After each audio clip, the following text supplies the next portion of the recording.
I'd love to turn it over to PAFA's contemporary curator, Jodi Throckmorton, and the artistic director / co-founder of Monument Lab and curator historian himself, Paul Farber. So thank you all for being here with us.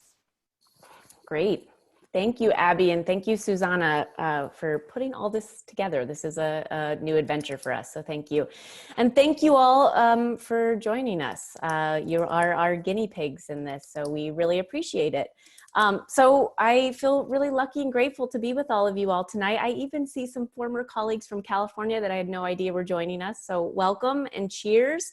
We're all sending you from an undisclosed location our good feelings for everything that's going on now. So I also want to take a moment to first of all thank the really brilliant Dr. Paul Farber for volunteering his time to be with us tonight. And thank you, Paul, for writing such an incredible op-ed. The op-ed, which I hope you all got a chance to read, is called "The Coronavirus Meteor Has Hit Philly's Arts Community." And I think it addresses a lot of the questions and concerns that a lot of us are thinking about, and not totally sure how we should go about this. So it's wonderful to gather in this virtual space to talk through these things with you all. And I thought Paul and I will maybe go back and forth a little bit, more Paul than me, and then open it up to discussion as with the raising your hand feature that Abby outlined. And hopefully we can make this more of a group discussion than us two talking. But Paul, I thought I'd start by just asking you to discuss what made you write this op-ed and maybe summarize some of the points as well. Yeah, well, good evening, everybody. It's really great to be here. Really grateful to be able to connect. Many years ago, when Monument Lab was looking for a programming partner and home, we went to PAFA, to Jodi, to Monica. And over the years, we've found home at PAFA too. So it makes sense that even as we're drifting a bit, that we can count on PAFA and the really wonderful team. So I think that there were kind of two frames of mind that I was in starting to write this piece. And I think one of them is an emotion that probably many of us feel. I know I feel at least a portion of every day, which is like existential dread and panic. Like I've had dreams of tidal waves coming and like supermarkets with the floor falling out, and it just comes up. It's almost like acid reflux.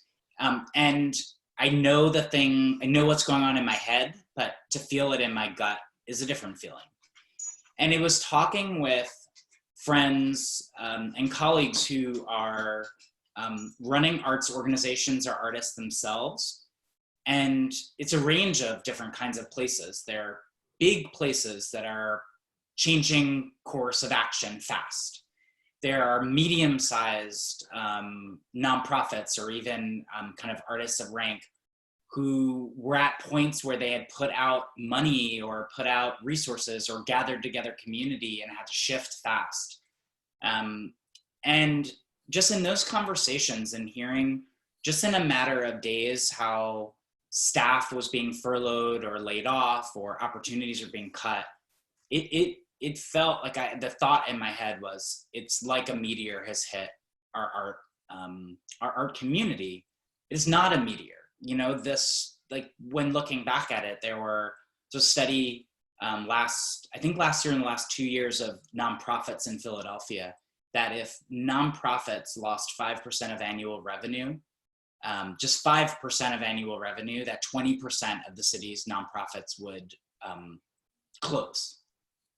And that's over the course of a year, let alone week, right? And so it was just jarring that for so many of us, things that were going on in our lives, for all of the right reasons, were having to be halted, but the effects of that halt were actually deeply rooted in other things going on, right? Other precarity.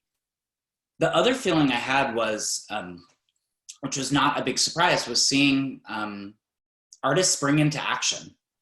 That included, friends and colleagues of mine, Mark Strandquist and Courtney Bowles, who said, hey, we are stuck in our house, but we have a printing budget that we must use. So they opened a call for artists to come up with messages of love, of rage, of hope, and have been working to wheat paste them around the city. I saw self-organizing, whether in mutual aid or other kind of fundraising, the Philadelphia Performing Arts Fund, the Philadelphia Emergency Writers Fund, organized by Nathaniel Popkin, workers at Uncle Bobby's. So it was those two feelings that I thought, this is a moment to say something, to organize thoughts. And it's more broadly about the value of art. That this is something that we all know, hopefully on this conversation, but I just thought, in times when things are glorious and lovely, you care about and value art. And when things are urgent, when things are vulnerable, falling apart, you argue for the value of art. And that's one of the things that I've been thinking a lot about is how do we do that? How do we make an argument for art when there is so many other pressing things happening immediately? So how do we make an argument for it now, and how do we make an argument for it in the future? And Paul, I'd love to hear what you say, and then maybe also if anyone else wants to chime in after Paul. I think it'd be great to open this up to everyone. Yeah, I'll share first an anecdote and then try to kind of broaden it out. I just published a book that came out March 16th. So the book festival I was going to share at was transferred to a party with my puppy, which was awesome in its own way. But I had spent 13 years working on that book, and it exists. It's out in the world, and the party will happen. It just may happen this summer. But I was talking to my neighbor who's a nurse, and I was asking her what's going on in her life, and I was telling her about the book that I had written, which is about American artists and writers who went to the Berlin Wall to confront racism in America and sexism and homophobia.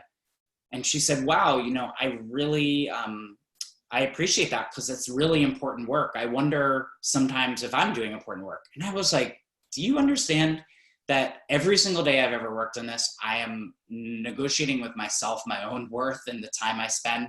And I always thought, like, if I was a nurse or a doctor, I would feel a different purpose, right? I think I share that anecdote because I just think of those moments that we all are trying to find our way to address a lot of common ills and also common opportunities for connection. And for many of us, I would imagine in this call, in some way, art is a joy, is a passion, is a job, is a purpose, but it's also the venue that we've chosen to do our work. And that if in order to serve, really, I think of the word serve, in order to the word serve, you pick your area and you do your work. And you could, of course, have an eye to your neighbors, to your friends, and ways to assist or aid them.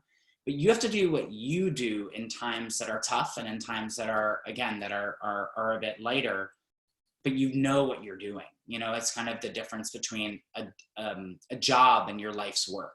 A job may feed you and your family, may pay the rent.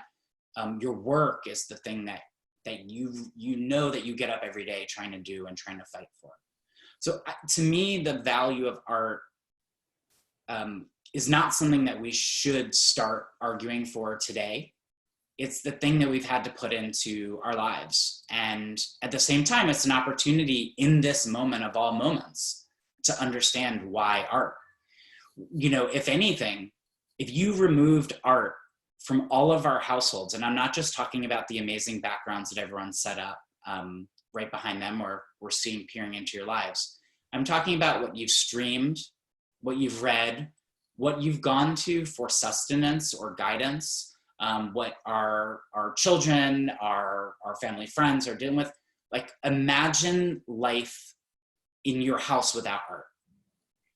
We are fighting for humanity and survival, and that's not separate from art and culture.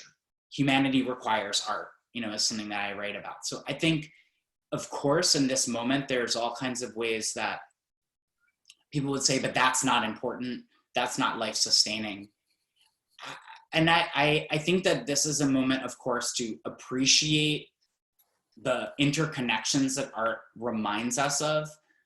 But it's not a moment to devalue art. It's instead to see it as, in part what we are fighting for, what we're seeking. I know that things are tough now, but if there's going to be a single day where we all are released back into the public realm, or it will happen slowly, but just picture what museums will look like that day, and you see a packed house in your mind, and that people are hungry for it. So anyway, I think of these things. And then the final thing I'll say is, if we're thinking about the value of art, we are of course talking about our own individual projects, our own museums, our own buildings, our own organizations, but we're really talking about the collectivity, the things that bond us and connect us.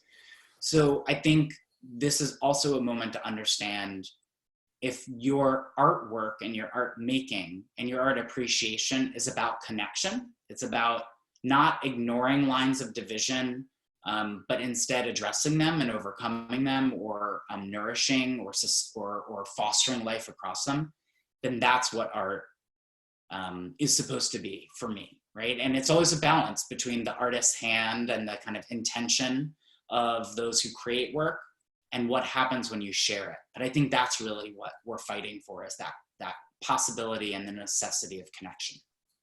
And the community that it feels, I mean, we're gathering today, which is lovely, but the community that I think that we're all missing right now. That's right.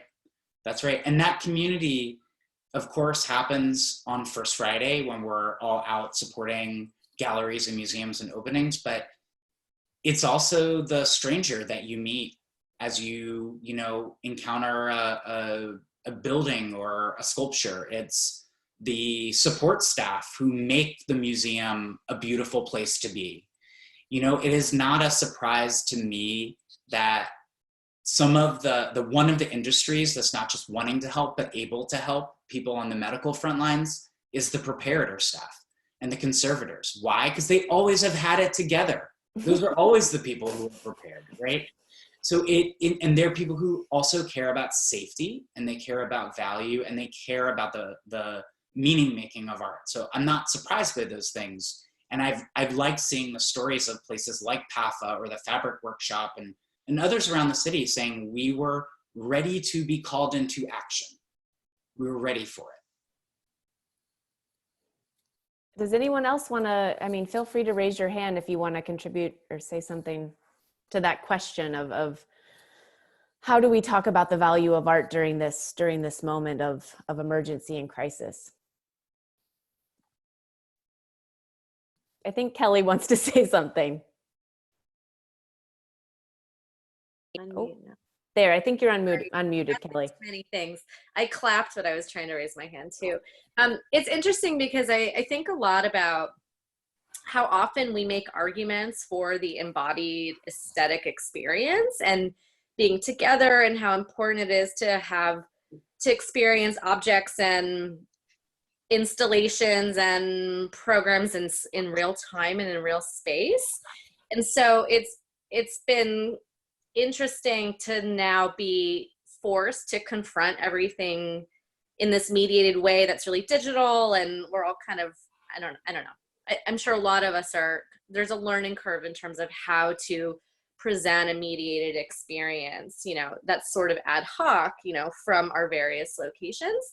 But there's also, I found some real joy in these kind of lo-fi moments where there might be someone giving an iPhone tour from home, and they're talking about a painting in the collection that they can't access right now. Like I'm thinking about the Barnes's Takeout series that I'm really appreciating. And just kind of these really inexpensive ways that reintroduce the joyful moment and in a really accessible way. And I'm interested to think about how that unprecedented access to perhaps a curatorial tour or an artist themselves, on their iPhone, kind of talking about their day, how much of that might carry over into our post-COVID moment, because that's something we can all appreciate from wherever we are. We don't have to be in a certain space or a certain city. And I think there's this new value in being able to access these moments that we may not have had regular access to before. Mm.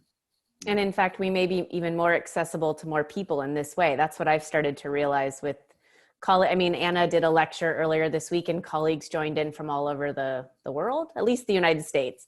And, you know, we have some people from California here tonight. That's a big surprise. So, but how are you, you're also thinking about how we take what we're learning right now and bring it into post-COVID life? Perhaps. I think I'm just curious to see what might carry over, what residue might stick. But I see ways that actually do increase access and open up, you know, what all of, you know, our respective, you know, what our field has to offer in new and really inexpensive and easy ways. You know, it doesn't always have to be some flashy, you know, exclusive thing, you know. Yeah. I mean, I think that a lesson, so the question of value is not just a financial one, right? The part of value is about meaning, is about connection. And I think that part of the ways that we've traditionally valued art, and this is broadly speaking in some ways, is to think of it as off limits, to think of it as something you not touch, something that you're not allowed to have, something that you segment off. And of course, the implications for that on a classist, racist, sexist level is profound.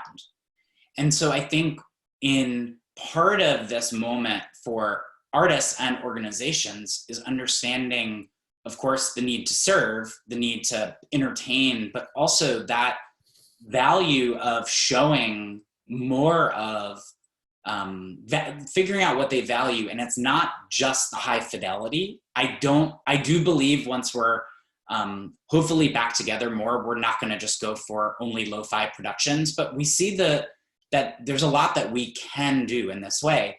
I would say two big lessons for me come from the music world. And, you know, it's the DJ D Nice, who threw a party for 100,000 people. If you've ever been to a venue where if you've ever been to a venue where like a stadium that's 60,000 people, how many people it is, and then it's 100,000, and what that, in that moment where there was still a question of social distancing and it was like club quarantine, I think it was serving, and also there was such profound joy. I'll say last night, another thing that I kind of stumbled onto, kind of specialized in a way, but I'm sure it's happening in other genres, was that two legacy hip hop producers, Scott Storch from Philadelphia and Manny Fresh from New Orleans, had a like battle of the beats. This is not a format that existed before COVID, but 150,000 people tuned in, and then it broke and they lost connection, and then people joined back on. So I think also the fallibility that comes with this format, like I am bound to freeze at some point, and thank you for your patience and not judging me and what face I'm making, or when kids pop in the scene, or when puppies come through, or other things, right? There's I think a level of forgiveness that comes with this. And I think that actually is important around access and value, building in space for people to have lives outside of the moment of being valued, judged, put under a microscope to then be assessed. Well, and it's interesting because a lot of us have been working for a long time to poke at that genius artist idea. So I've been thinking about how actually something what you just said would be great is like this idea that you're bringing people into artist studios. You could, like never before, letting artists try out material. I watched a comedian named Maria Bamford yesterday try out every day at 3 Pacific Standard Time. She's trying out new material, and it's chaotic and it's rough, but it's someone trying out new material and trying new things, which people don't have as much as we try in museums. I don't know. I don't feel like, the Fabric Workshop, Karen, actually probably gets the closest in terms of getting people to see an artist's process, but I think it's a mystified area that people are really interested in that this could allow for. I will say, there is immediately among staff too, because all the studio staff just like kind of grabbed what they could, sewing machines, 3D printers, whatever they could, and that was just their instinct. And even Alec, who's on here today, like grabbed his entire desktop. Like we just like tried to figure out how to work, and that's just how we are. But it was, but I really liked what you said, Paul, about having lives. Like it's been really nice to see how how accepting we are of people with lives beyond the museum life. And we say it, but now this new forum has really allowed us to see it and to believe it, and in this really kind of obvious way, you see yourself talking in ways that you haven't before, and so you see yourself, and you now, in the metaphorical way, expect people to see you, and it just, our conversations have been different, and I've just noticed that as a kind of moment too. Mm. Yeah, I think that's something that I've been thinking about. Because I was reading something that was talking about how the inequities in the art world that a lot of us that we've been fighting against, I think, are only going to get worse. Let's say could get worse in a post-COVID moment, because the big things that are really solid are going to survive, but those things that are a little bit more precarious may not. So something that have been thinking about is how do we bring forward the things that we love about the art world and the museum world and the arts, and how do we maybe not bring forward some of the things that we hated about it. So maybe that, I mean, I'm guessing a little bit, Karen, about what you're saying, but for me, it's been a realization for the last 3 weeks of not having the frenzy that we have. So how do we bring that peace of mind in? How do we bring the good work that we're doing, but also try to keep some of the other bits out that we don't like so much? Yeah, I think for me, and I will say that there's less of a preciousness about how work gets made, you know, like that work gets made wherever you are and how it gets made. And that's really interesting. And everyone wants to share that. But in talking with colleagues who are in the same role or in museums in the same size, and, you know, of course, saying luckily we're at this point still healthy and we can set that aside for right now. But there's also this moment that immediately your time is your own, and you're measuring your time in the way that you want to spend the time. And that has given us an opportunity to think about who's motivating the frenzy? Like, was it me? Was it an outside force? Like, why are we as nonprofits operating at a breakneck speed? And what are those factors and what are those forces? And sometimes they're very real, but sometimes it's just this kind of internal training that we have, and that we don't know that there's value in slowing down and in picking the right projects and the right people and the right ways of working, whatever right means to anybody else or yourself. But for me, there was an immediate striking of like, oh, this is my time. I'm not weighing, you know, watching crappy TV against a bad day of work. Like I'm just kind of just doing things in a way that moves me forward in the way that makes sense to me. So that waiting has happened, I guess, but the frenzy, and barring like the first week of like, how do we work online and what are we doing? What are our, like that's still kind of here. But yeah, definitely what is the work? What is the valuable work that we can do? Yeah. First of all, I love that idea too, of like, you now have a mirror up to yourself. And making space for the different rhythms of your week, of your life, of your work life. Sorry, Brooke was about to say something. I don't know how to do the hand raising with the emoji, showing my generation. It's interesting, Karen, I want to poke a little bit at the frenzy for a minute, because I think we all in this screen know that frenzy really, really well. And I think that it's usually attached to ambition and aspiration to grow audience, to grow budgets, to show ambition, to be better than last year. And these are still metrics that we attach to the idea of excellence, at least pre-COVID. If you were growing and your budget's growing and your attendance is growing, which is all where the frenzy, I think, probably comes out of, it's showing success. that success becomes a value system to our leadership, our donors, our foundations, our individuals. So it's how we have historically attached value. So if we take that idea and put it aside, if you agree with it or not, I'd love to know, but that's sort of my thinking. If we put that aside for a moment and then go to Paul's initial comments about fragility and strength, talking about, Paul, in the beginning, your reference that 5% of our institutions, or I forget the statistic, but a percentage of our institutions would fold if they didn't have 5% of the funding that they had been counting on. I believe it was 20% of our That's right. institutions would fold. 5% of loss of annual revenue, 20%. 20% of institutions close.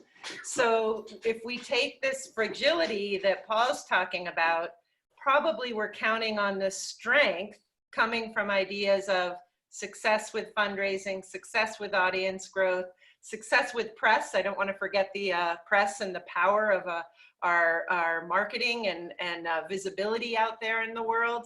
So I think that it's interesting to me that I believe that the fragility and our vulnerability is attached to the frenzy that we probably all agree is part of our culture.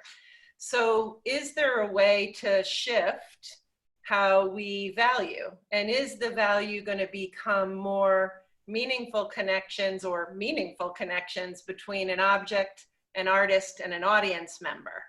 And is that how we're going to define success anew? Because that's a different, I mean, I think we probably all aim for that, but that's a different decided success metric than the other success of being able to show 250,000 people, et cetera, et cetera, et cetera.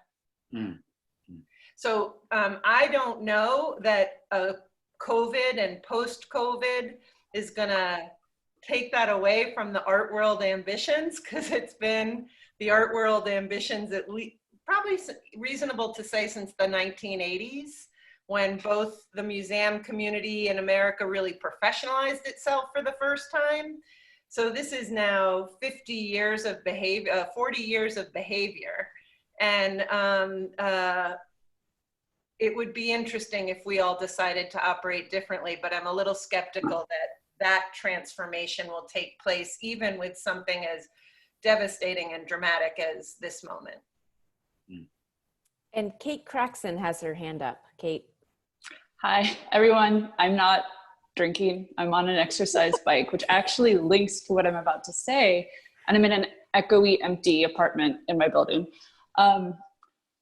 I am really following the conversation. I know, and I think the national news media, it's pre-existing conditions, right? But this is really about disability and accessibility and I'm on an exercise bike because I had to start exercising because of migraines, right? And it really helped me control migraines as something that I'd been battling for years. And unfortunately, alcohol is definitely a trigger for those. But I think the curatorial and education and a lot of the public facing staff at institutions is that pace that Brooke and Jodi and Paul and Kelly have been talking about is not sustainable for most people. It physically is not sustainable. Working 90 hours a week, walking for 20 hours some days when we go to biennials, walking for 15 miles when we go to biennials.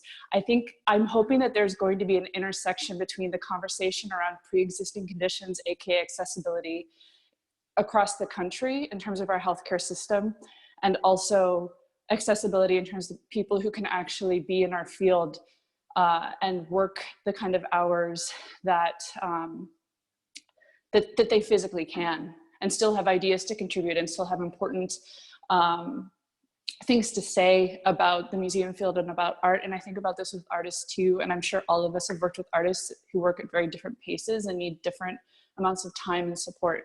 I worry I'm too echoey, so I'm gonna mute myself now.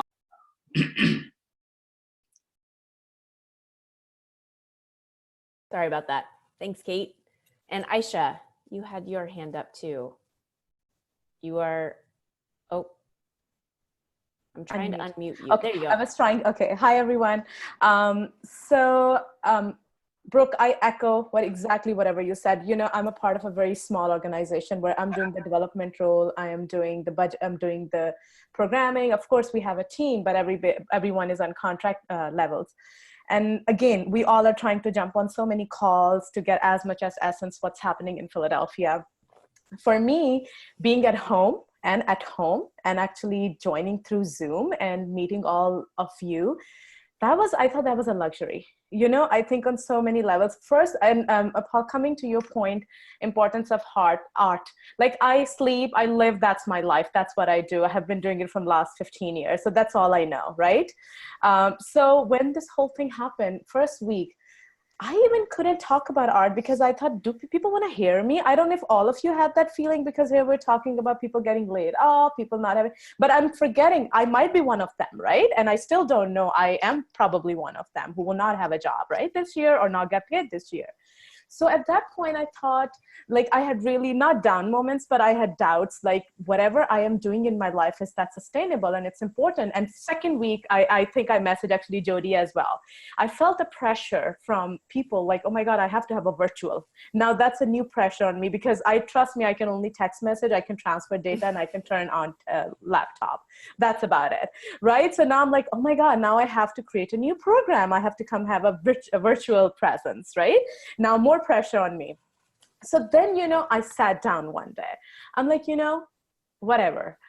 If 12 Gates doesn't do anything for 1 month or so, it's fine. I should have that confidence, like what we have built in last 15 years. It's okay to slow down. It's okay. It's okay to support other communities. It's okay to support other artists. Maybe if PAFA is doing something, if Print Center is doing something, if other organizations are doing something, just highlight them, support them. And you know, at that point, I know financially we're all struggling, especially my organization, the size I come in. Every time I open a grant, you're too small, or you too, or we're not supporting art, period. I'm sure all of us were going through this. So I think what I learned through this, and again, it might change tomorrow, I feel like I'm going to go back as a much more patient person. It's okay not to compete. It's okay. And exactly what Brooke, you said, having the number, especially when we fill these grants up. If I show 2019, 24 people came, 2020, I showed 16 people, I'm embarrassed. How one is going to review that application for me? So I think having these meetings, having these conversations, is kind of, for me, it's important that, okay, what I am doing, or what organizations, arts organizations with smaller budgets are doing, it's important.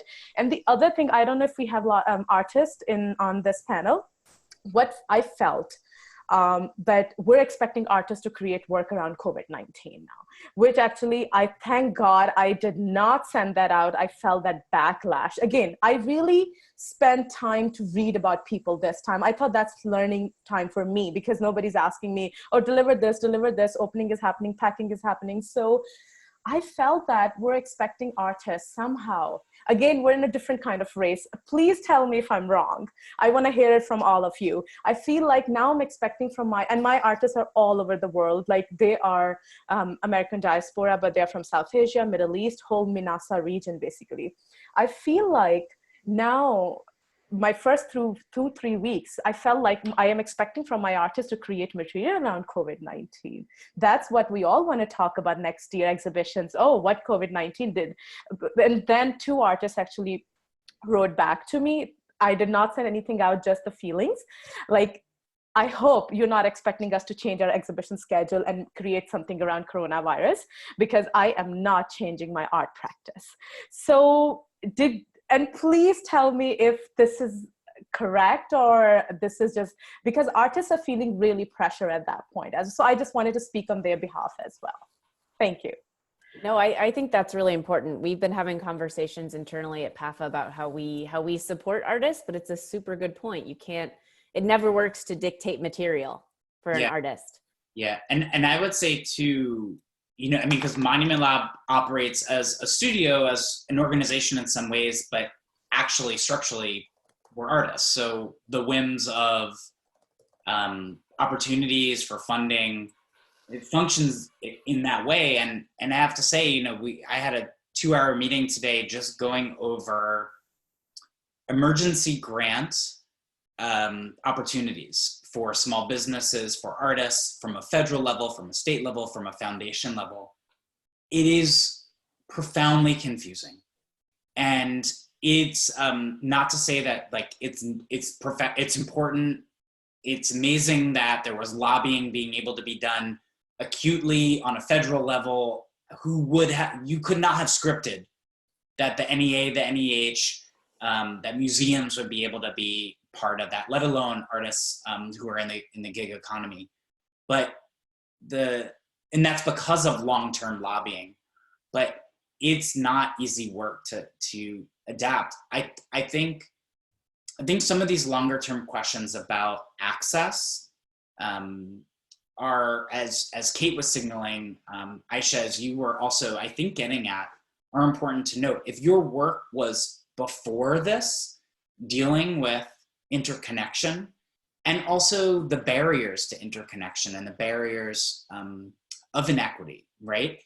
If your work was about racial disparity or gender disparity, you're seeing all of this play out now. It's not separate from coronavirus. It's being played out throughout it, right? The disparities in the city of New York, for example, lower income communities of color are profoundly more affected by coronavirus.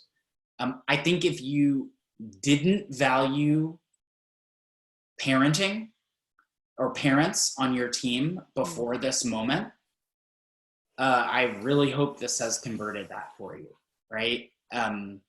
The time spent parenting, let alone let's also give acknowledgement to the value of education, the value of support staff, of maintenance staff, right? So I think, I will say this, like I'm both hopeful and I'm grounded in the thought that I think actually this is a moment to shine a light on all of those things. And I'll use a royal we. If we don't do it, no one will do it for us. After Corona, our doors will not open automatically, and we'll walk into spaces, institutions, relationships that suddenly get it. It's on us to do that work, right? It's on us to figure that out and recognize that we will sustain it, and we will always be probably in positions to have to validate our art, to point out that it's not a luxury, to point out that it's not just an add-on, that it is life. The job losses in the art sector are job losses. The lost money, the lost wages, that is affecting us. So I just always think about that. And then the other thing I do think that plays out, if you are someone who has collaborated out of necessity, out of the aesthetic value of it, but also right, the necessity, like, you know that it's what will make your work sing, will open it up to people, will accomplish the profound goals, then this is the moment you find yourself in a group call like this, where you are connecting across institutions. I hope that people will see that part of sustenance and survival that we talk about with connections, of course, is with your friends and your neighbors and your elders and everybody, but it's also relationships across and with arts organizations and artists as well. I hope that when we're talking about, Brooke, you spoke about metrics that we should be able to hold up as proof of the value of our work. And I think about not just the number, but the nature of relationships that we have and the resources that we are able to give up or garner together. To me, that's a really important one as well. Right, the all ships rise mentality, we need to embrace that. And Senya, you had something to say? I'm gonna try to unmute you. Oh, there you go. I did a reaction applause to everyone because this conversation is giving me life. Thank you all. And I just want to kind of reiterate, like, we have to all be true to ourselves, right? And so, like, Aisha, I hear you as coming from a smaller nonprofit, coming from the print center. You know, we also kind of stared at each other for about a week and we're like, we don't record our lectures in any sort of hi-fi way. We never videotape it. We never this. And, you know, what are we going to do now? We suddenly felt like we had nothing. And then we took a step back and we were like, wait a second, we totally have something. It's just not, you know, maybe what they're doing or what they're doing. And so I think though that speaks then to the collectivity. So if we all could be true to ourselves and bring to the table our strength, whatever that strength is, then, you know, piece by piece, our strengths can become even stronger. And, you know, I've been just struck by how this is affecting everyone in large institutions, in small institutions, in medium-sized institutions, ones that are associated with universities that have, fallbacks, and, you know, none of that matters. None of that exists anymore. And, you know, it's been really profound for me to, you know, see that resonating in all forms, all sides, all corners of the art world. And so that which affects us all can also bring us together, right? So I think everyone who's, you know, here is just proof of that. Thank you very much. Yeah, thank you. I think it definitely has for me really hit home the idea that we all are in this together, and that we need to support each other in any way that we can. I have a few more questions for Paul, but I'd like to open it up to questions from you all. We've got about 12 minutes left. So if anyone wants to ask anything or bring up a topic for discussion with the group. If not, I will bring up another big idea, big question. Okay, well, I've been looking at this in two ways, and these are really big questions for me to ask with 11 minutes to go, but I'm going to do it, and maybe we'll do this again or something. Because I've been thinking about this in two different ways. One, what can we do as an art community for those that are suffering, which we've touched on a bit. So that's one side of it. And then also, I think it's fine for us to also say, where do we need help? Right? And Paul, you talk about it a little bit, about things that can be done through foundations and what the city could potentially do to help us all, artists and institutions alike. But I keep going down those two separate roads, and sometimes they cross. So those are two huge questions, and you're welcome to take one or both, but I'd love to hear everyone's thoughts on that.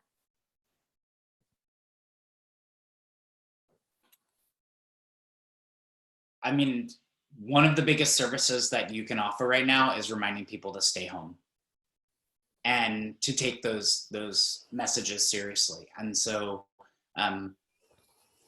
you know, there are all kinds of other things that one can do in this moment on small scale interpersonal levels and bigger ones. But I think as artists and as arts organizations, things that we can do to encourage that, of course. I would also add, I think something that we can do, and I think this bridges our organizations and our individual selves, is to make room for the vulnerability, is to allow for conversations, whether there are work meetings, whether there are public conversations like this, to talk about the vulnerability, the pain, the grief.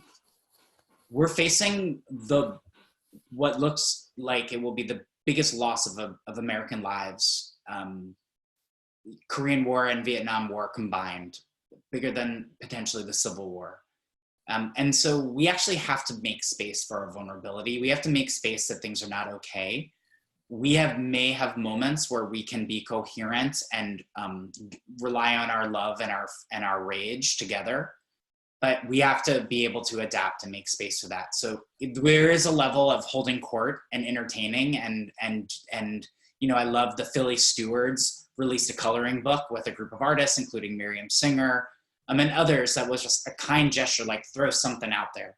But I think being there for one another and being vulnerable and creating that space is actually really important right now. It allows us to say, we're gonna do it, we're gonna go for it, and also, today is not that day, because today was tough. You know, we've lost some towering figures in art criticism, right? Maurice Berger, David Driscoll, others. So Terrence McNally, there are others that will sadly be losing. We have to find new ways, of course, to come together. We have to find new ways to grieve together, frankly. And that's, I think, artists in the past and artist communities have urgently mourned.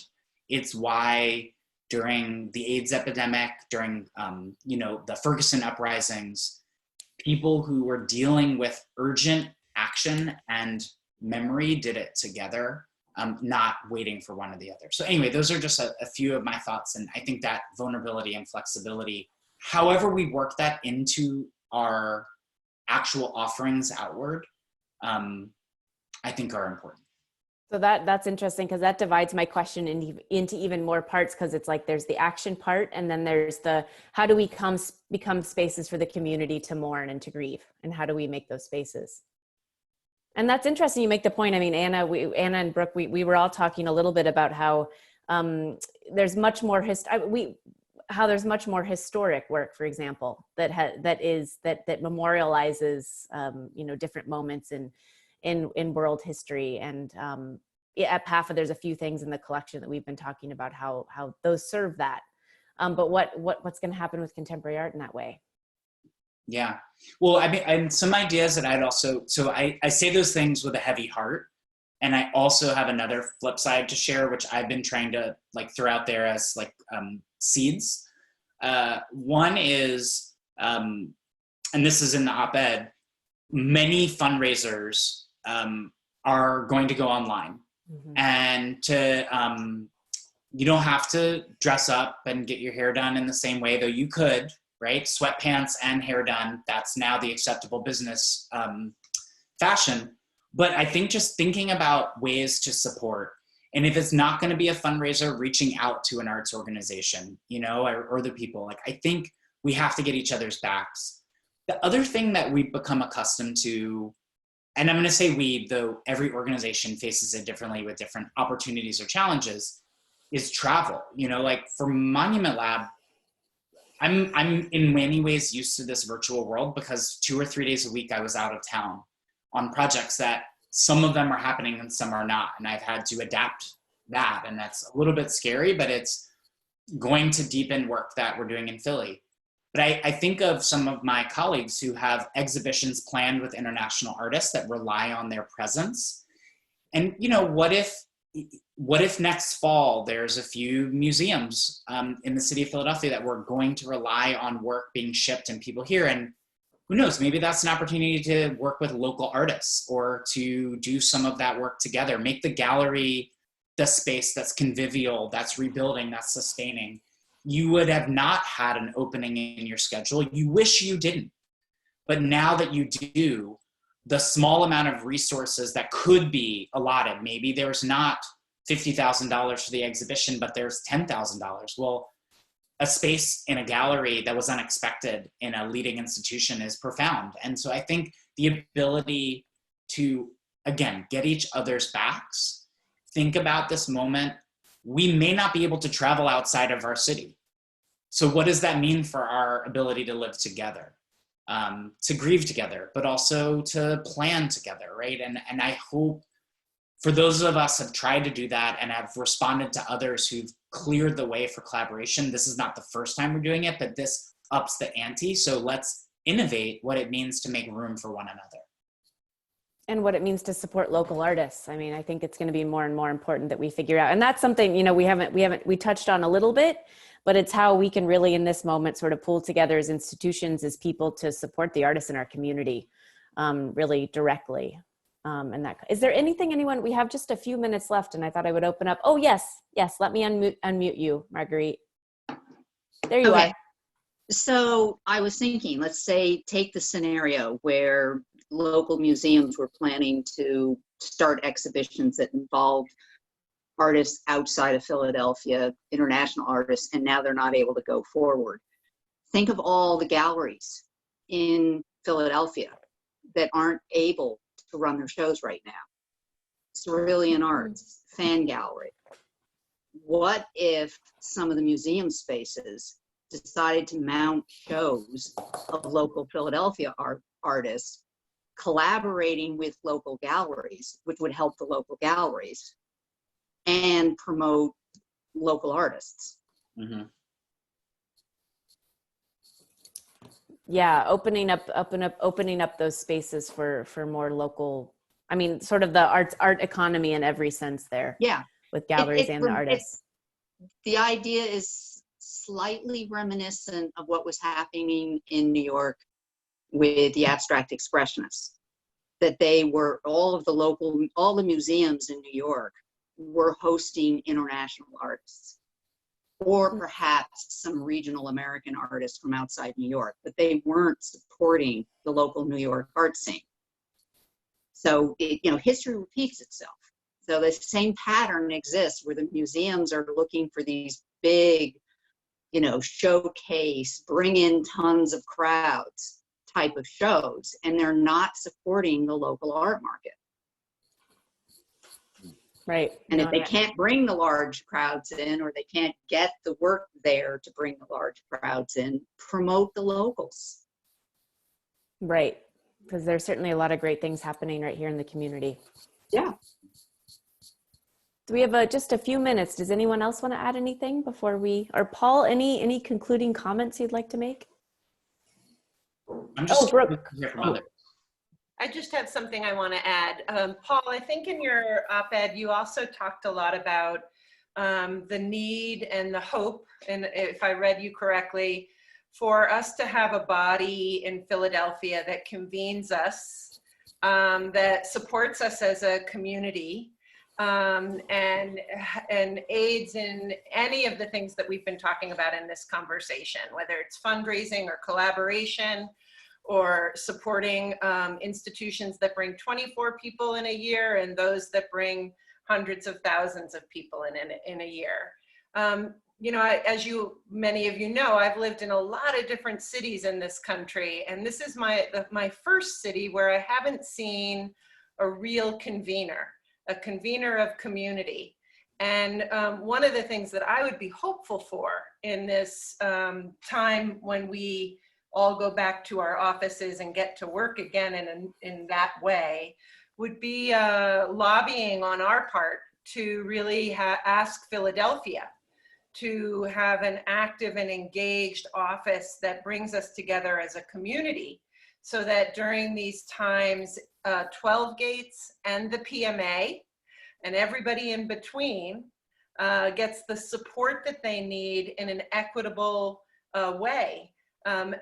This is something you brought up in your op-ed, and I'd love to hear more from you about this, because you've been in the city longer than I have, your whole life. So how would you suggest we do that? Because I have continued to feel in my 3 years here in Philadelphia that this is an absence that I feel when I'm trying to figure out citywide collaborations, citywide discourses, understanding about financial support, all of those things. It was interesting to see when we all decided to close, how that happened. So let's take a look at how the community is not united in our institutions. The Parkway museums, of which PAFA is not a part, the Parkway museums collectively decided with the city when to close. The museums that are near the Independence Hall and the Liberty Bell had a consensus and a meeting, and they decided to close amongst themselves. Fabric Workshop, I think, Karen, and PAFA live between those two entities. And so we were responsive to the decisions that were made by those two entities, but we weren't a part of the conversation. And for me, that day, which was not even a day, it was 2 hours, really evidenced some real tears in our cultural structure in Philadelphia. Yeah.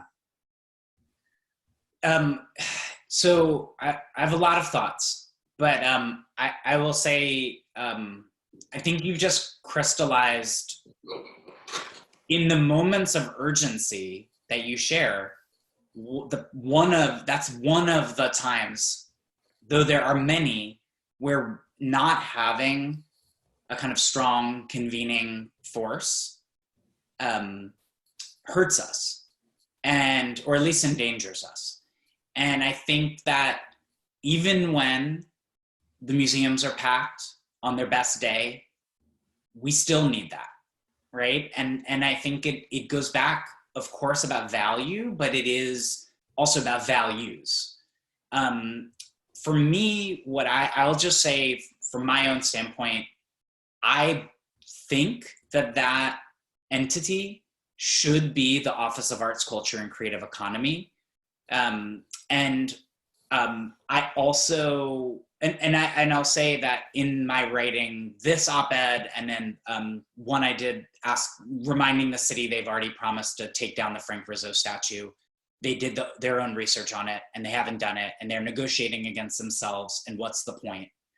I try not to tear down that office, but I do actually recognize that sometimes what I'm trying to say is not the current reality. And I don't put it on those individuals because they work with the system they have, but that office is still a precarious office.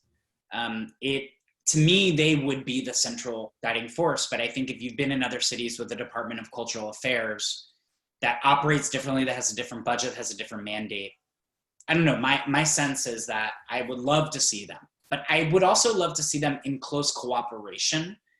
This was actually a suggestion from a colleague who runs a museum who I showed the op-ed to, and they said, just can you please add cultural leaders as part of this conversation because we're not consulted. You know, I think that even the best of intentions from the city all the way to the mayor's office and foundations, a lot of times the conversations happen around us and to us, but not always with us. And I would just hope that the forums can't be created at the 11th hour.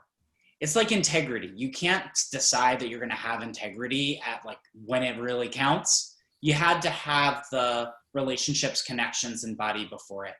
So perhaps out of this, we're going to take a closer look at, is the Office of Arts and Culture and Creative Economy that source? Are they empowered in the ways that they should and could?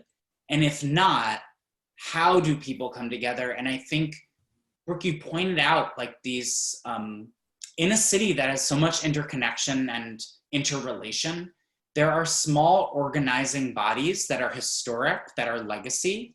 The Parkway Council is an amazing body. If you've ever presented to them, it's like all of these people in one room.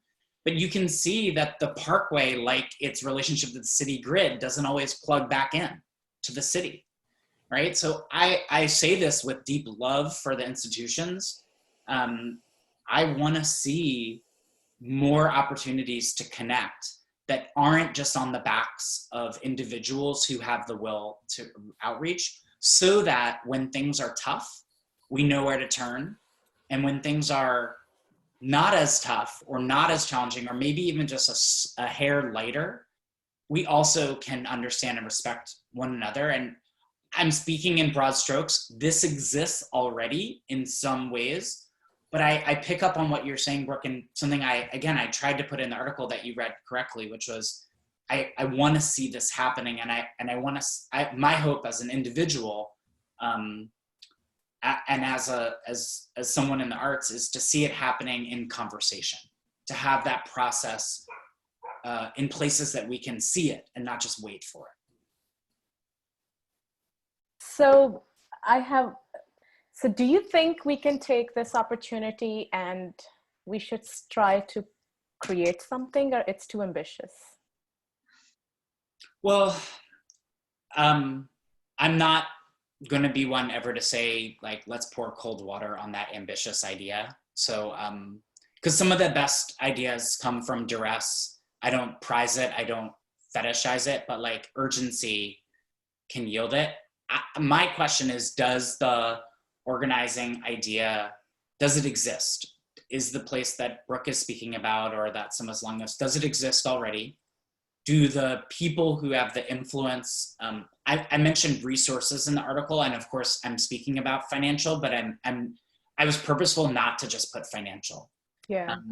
Because I think that profoundly we can be catalyzed with great support from our philanthropic community. Some of the members are here, not necessarily representing those organizations, but they're here. but I also think resources exist in so many other ways as well. And how do we look at what structures we have, and did they work? And my sense is they worked in some ways and not in others. You know, I think that it's really hard. This goes back to something I was saying before. I fundamentally believe in artist collaboration and public engagement, but like my job as a curator is to protect artists' autonomy. And I want to encourage artists to find the right ways that they work with the public, but it's not always sitting in a room together in a circle. Sometimes it's like being really thoughtful from afar and being open in other ways. So I think the same thing goes to this moment. Like, how do you respect organizations, museums, galleries, individuals like artists? How do you respect autonomy and also realize that the systems for interconnection can be strengthened for all of us to rise? Well, thank you all. That was wonderful. I just want to, it's 8 minutes after our quitting time, quote unquote. It seems like we could do 3 or 4 more of these. Maybe we will, I don't know. But I'm so grateful to each and every one of you. I'm doing this for coming tonight and for sharing your thoughts with us and your time. And I wish you all health and sanity, and look forward to gathering again. Oh, and we are doing a PAFA Pours next Tuesday again, right, Abby? We are, yeah. Oh, good, you're there. We would have mentioned, yeah, thank you, Jodi, and thank you, Paul, and to everybody so much Paul. for coming. Yeah, clapping, silent clapping. It's so important that we could gather today. Thanks again for the plug. So we are going to be continuing to do this. We're going to have a PAFA Pours on Tuesdays and Thursdays, the same time as now going forward, because we just think it's so important that we make this space that we can all gather. So they're different, be hosted by different people, but the next one is with Jodi Throckmorton and Monica Zimmerman, and they'll be talking about artists and how they viewed the pandemic from the past and contemporary art as well.